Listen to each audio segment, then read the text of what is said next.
It's a great honour for me to be asked to be here today. Just to give you a little bit of my history, I'm a Northsider.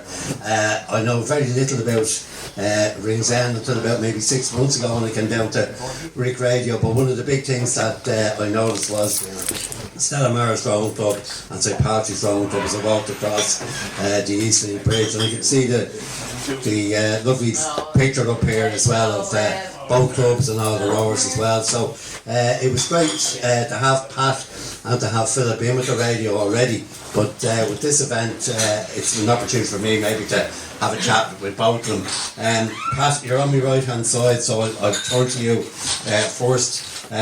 Stella Rowing Club, why did you get involved?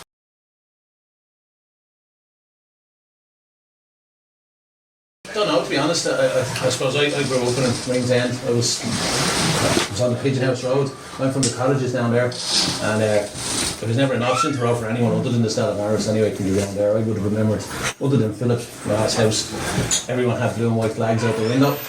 And yeah, my mum was Stella mad. She was from Ringsend, my father wasn't. And I just never considered that else. I was just going to row for the Stella. If I ever rowed at all, I was going to be for them. Started in the Sea Scouts.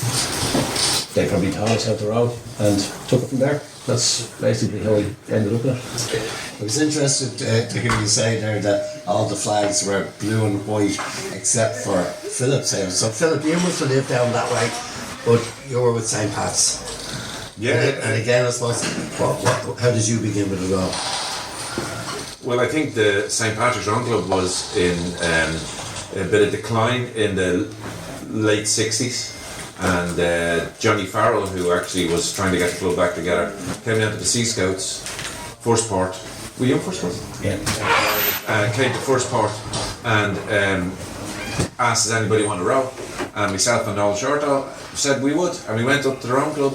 Now obviously there's certain rivalries between two local clubs as well, and I know we don't really want to go into too much what club started first and what club came after. And obviously, as someone or one of you said to me before, or said to Jennifer down in the station, was there was a bit of a row and there was two clubs coming out of it. So just briefly, Pat. Well, look, whatever happened in the 30s. I wasn't there. So, you know, the stories you hear are obviously, depending on who you talk to, they come with either a blue tinge or a green tinge. So, you know, it's pretty clear, I think, around, I suppose, 1935 or something like that, that there was one club in Ringsend, Ringsend Racing Club, Skiff Club or something. I think we found in the paper cuttings to that there was a boat getting launched for the Ringsend Racing Skiff Club. Now, I think it's documented somewhere that there was a row after that, and what the row was about in Ringsend, God only knows. I know. It was somebody. I was there. Somebody was probably faster than someone else, and a stopwatch got lost or broken or something. But God knows. But anyway, the following year, there was, or in 1935, whatever, there was fellas walked away, and it seems to be a recurring theme that actually down through the years. But anyway, there was they walked away and started or went to start another club. So, from our point of view, I suppose, there can't have been one club without the other. So I don't think any club started before the other. Yeah. And this might be a bit controversial to say, but if in 1935 there was the Ringsend Racing Club, Skiff Club, or whatever it was called, who got a boat built and launched by the St Patrick. We have the names of the fellas who were in the boat when it was launched, and I have the paper cuttings with me if you want to see them, by the way. And they didn't pay their subs either. And whatever happened. But in 1936, the Stella Maris had a boat as well. And we have documented evidence in newspapers, both the Wicklow People, the Evening Press, the Evening Herald, that the Stella Maris was rowing in 1936. So whoever was first, I don't know, but both clubs were going in 1936 as far as I was concerned. You could never have had one without the other. Why would you change the name of a local skiff club if one didn't exist, if another one didn't exist there as well? Oh, here we better do something to change that, we can't know. So look, that's just my opinion. I wasn't there. It goes down, it was never documented.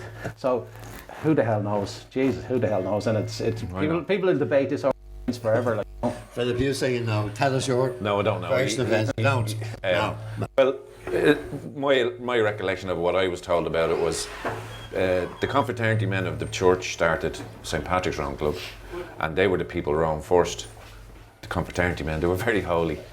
They're not so holy now, but and they had a time trial for the senior, whoever going to row senior, and as Pat said, there was some controversy over who had the right time or the wrong time, and the crew that got the second thing went and started the Stella Maris, basically.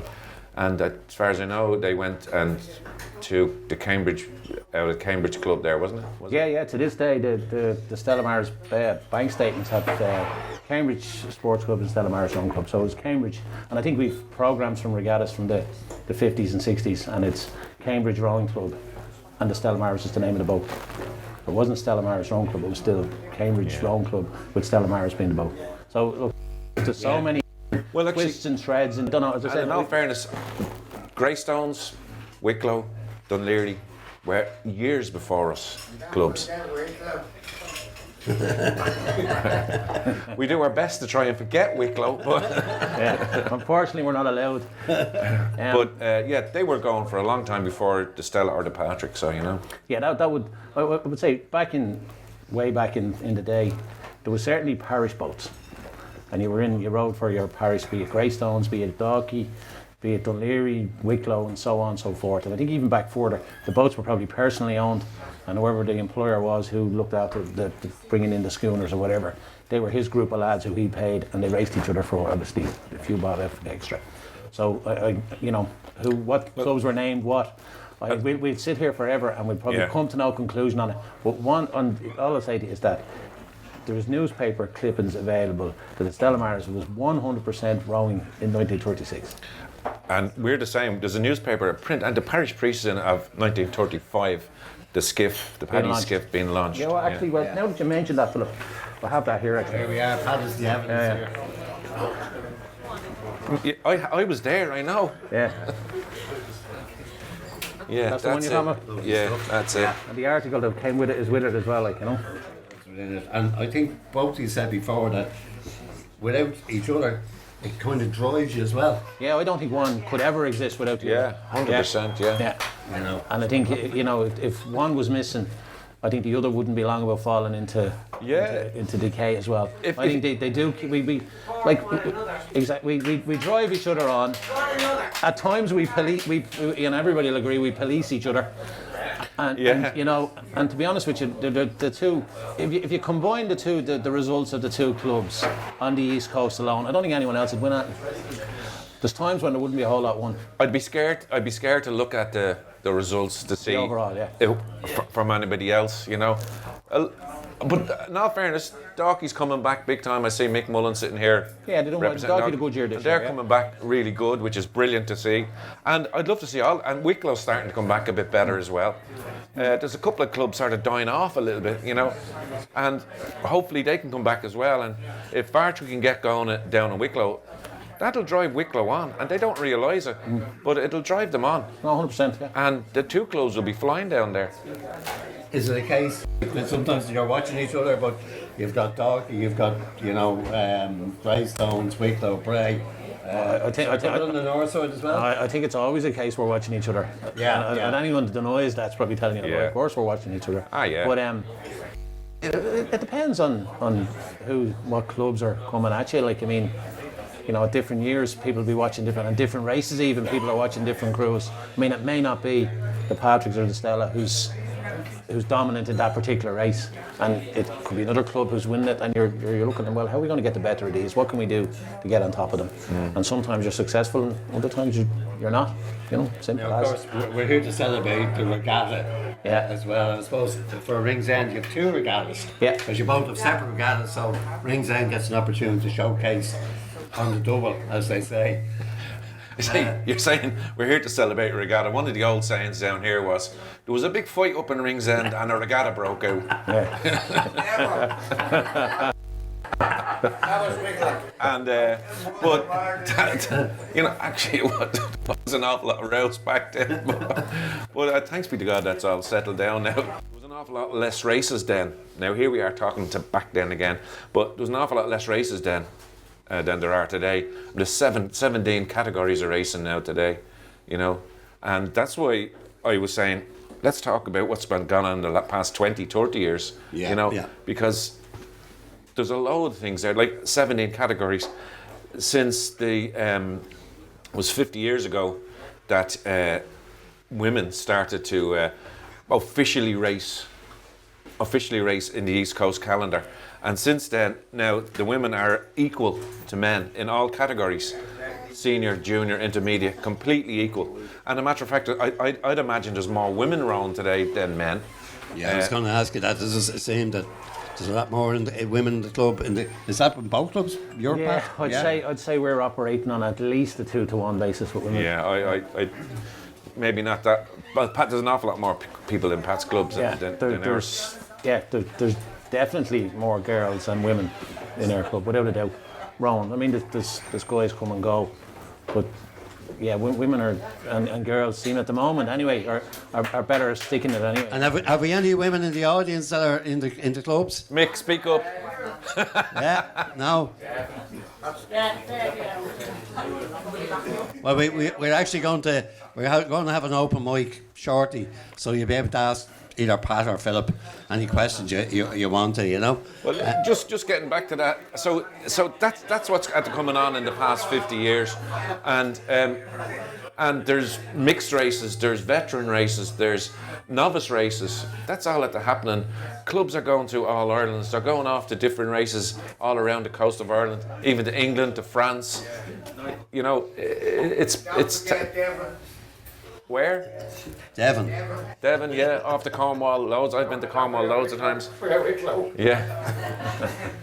We've gone from 7 races basically to 16, 17 every regatta since over the last 20 odd years. So for both as well, trying to organise a regatta on that basis must prove difficult enough that the worst regatta of the year is your own regatta. The most unenjoyable regatta is your own day. There's so much work getting done, and everybody, you know, in fairness, everybody within the club pulls together. Everybody does whatever little job there needed to be done. But you're staying on top of it, you're running around, you're making sure every other club is happy enough with what's going on. There'll be the usual little, you know, arguments and protests and things that have to be dealt with on a day. And, you know, by the time, you know, you're down tools at the end of it, you're just exhausted.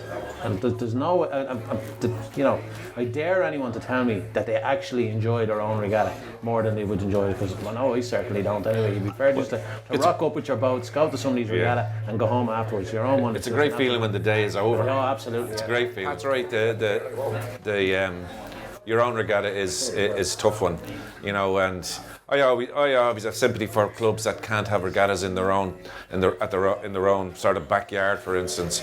And sometimes some people on the East Coast don't have any sympathy for that, but I do, because I know how hard it is to run a regatta and get it right. And you never get it 100% right, but if you get it close to that 100%, you're happy enough, you know. And a lot of people here would know when your regattas is. I don't, but just do you have a designated time each year that you have it? No, is it the same time every year? Or? Well, you're kind of restricted by tides in certain instances. Okay, so the tide has got to be right for it. I mean, Patrick more than us are restricted by tide because they can go up so almost dry around their pontoons.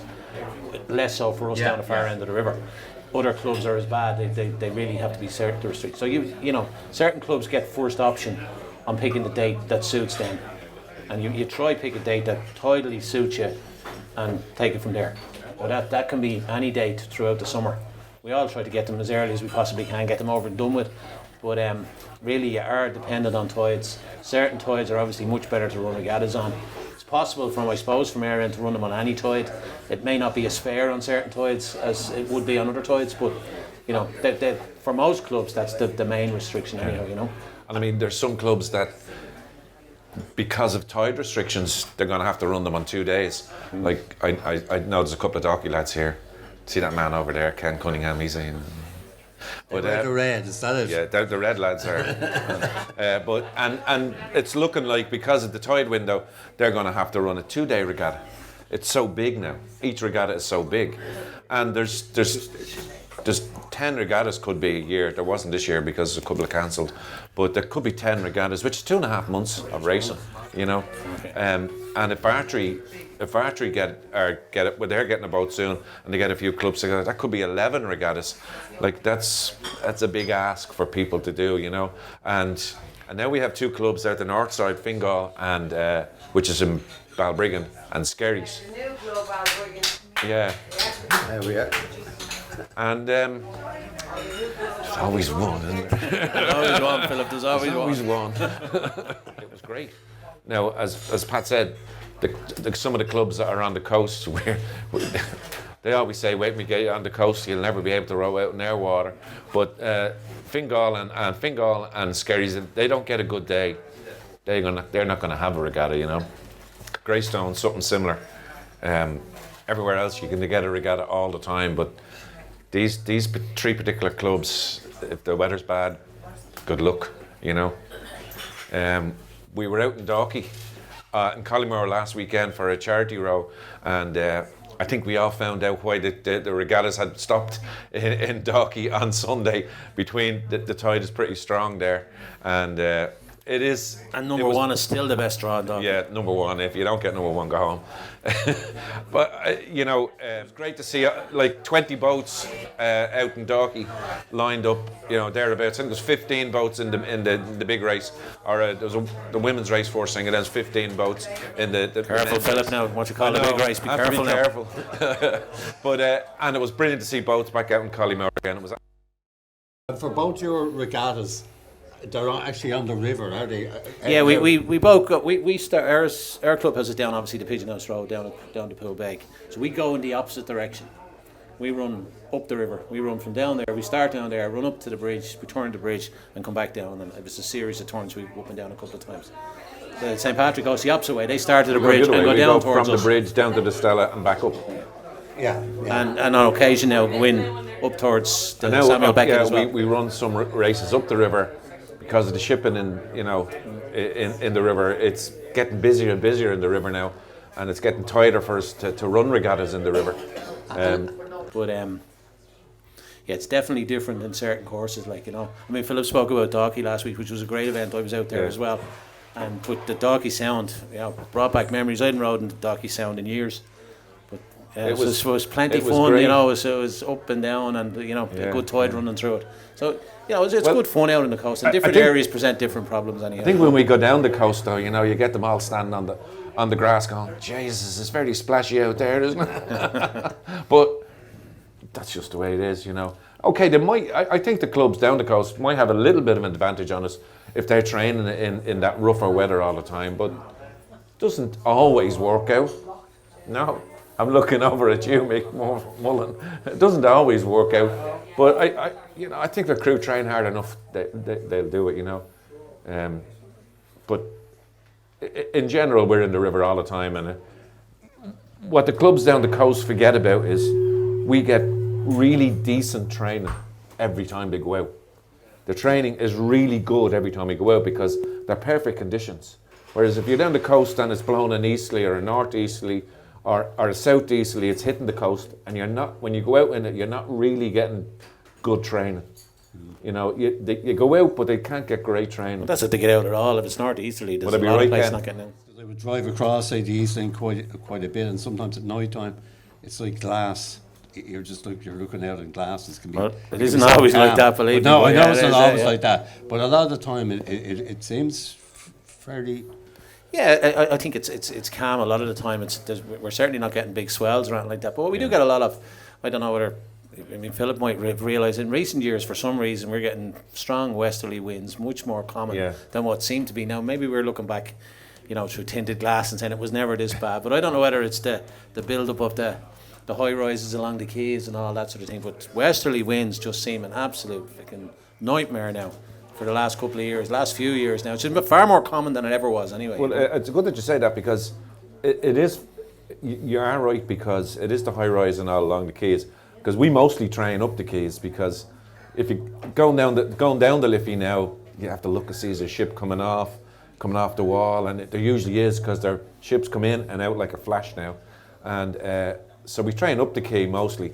So if it's a windy night, you can see it. If there's a gap between a building, you'll be rolling next minute, you get a bang of a wind, and then you're out of it, and then you're back into it. And, you know, so Pat's right.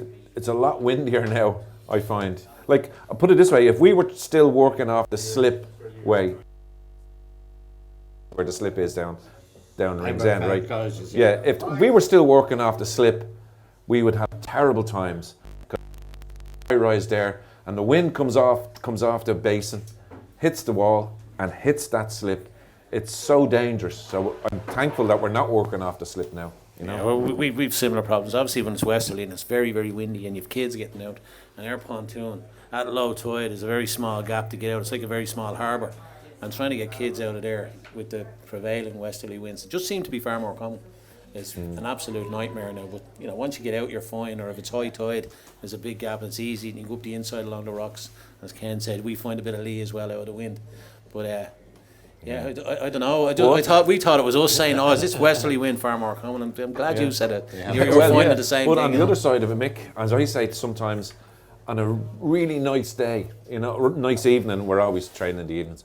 On a really nice evening, and you're standing on the pontoon or down in your pontoon, there's no better place. There's no better place in Dublin to be standing on a really nice day. And of course, if it's a horrible rainy day, it's nowhere's nice.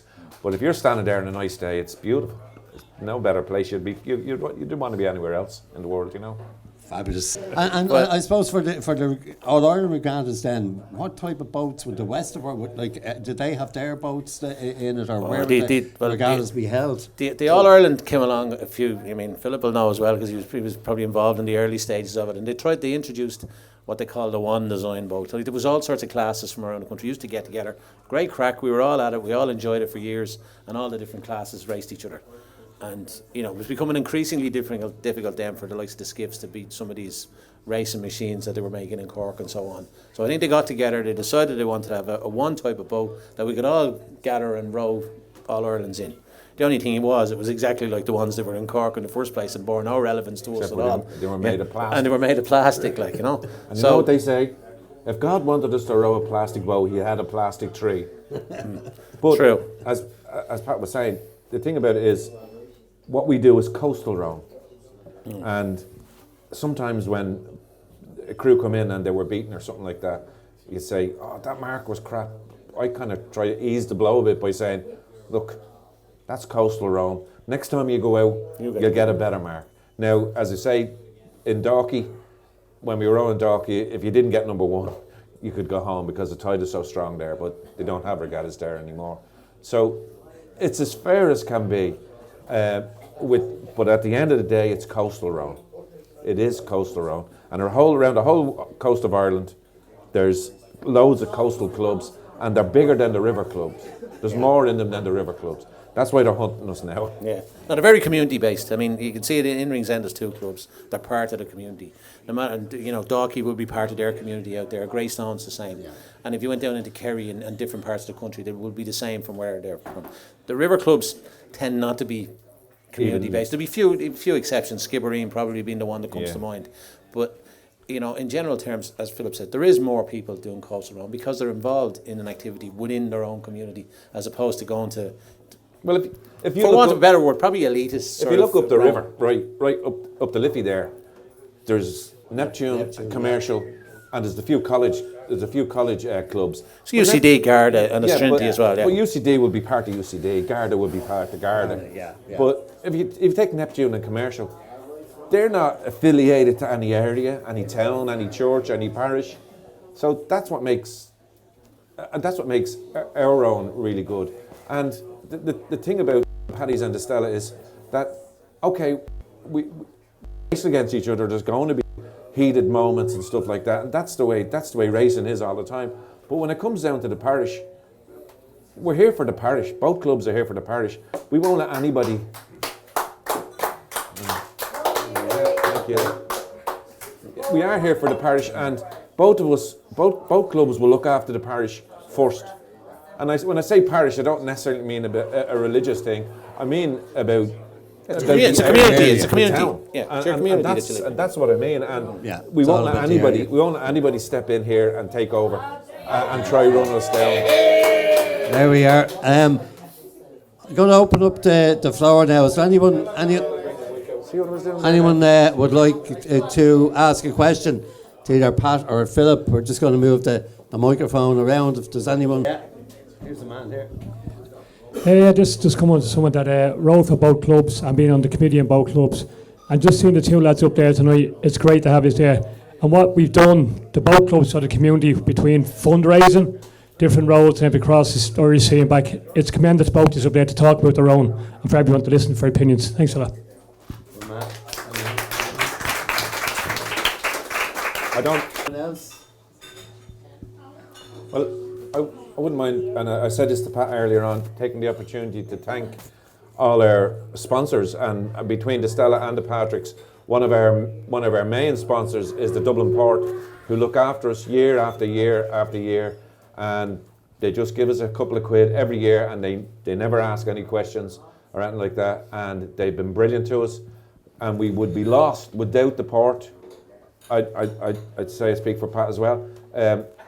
Sorry. Yeah, well, I think it goes without saying, Philip. I think, as we spoke already, we're as much part of the community as anything, and I think local businesses, including the port, which essentially is a local business, is only happy to support the clubs. We exist within the port, and we have done for time immemorial, back further than we were even arguing about earlier on, it's great that they can support us. And look, with the influx of new people and new businesses and everything, the hope is obviously going to be that we can be part of whatever support structure they can provide for us. And but again, it is important that we do recognise the likes of Dublin Port are very very supportive of us. The clubs would survive.